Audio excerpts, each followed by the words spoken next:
Hello, Gabrielle Celeste here from Agua Astrology, and I wanted to discuss the different types of scenarios in which you could find yourself in order to cast your astrological business chart.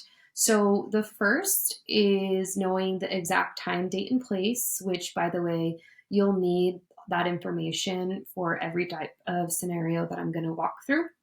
Um, the first being the exact time, date, and place in which your business's idea came to you, place being the city or the town that you're in. The second is having that time, date, place of where you were when you received the payment for your service for the first time that you'll offer through your business. And the third being the exact time, date, and place of where you were at when you started that initial process of incorporating your business with a government body, whether that's an LLC or whether it was an S Corp, etc. And I also wanted to discuss that you can, if you are formally licensing your business, plan ahead of time that exact time, date, and place.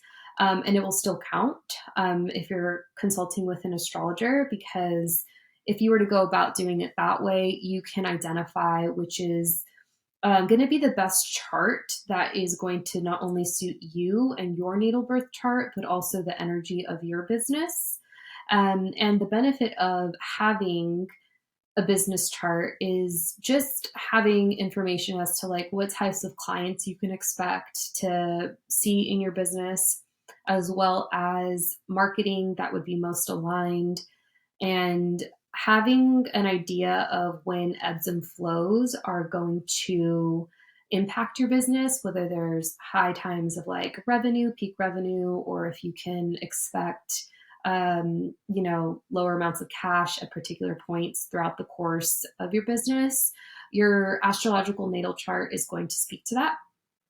And of course, consulting with an astrologer and understanding how your chart works once you work with that astrologer to cast the chart is always encouraged, and one way you can go ahead and expect and just anticipate those trends.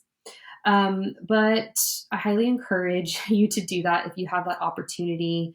There's also just the idea that, like, if you did receive, money for your business before you decided to formally incorporate it with a government body, that's totally fine, because there's an idea that the business came to you specifically and it was meant to happen that way. But if you have an idea of, just say, like upcoming transits that are happening, or if you are very intentional about how you want your business to go over the course of its lifetime, then working with an astrologer is highly encouraged.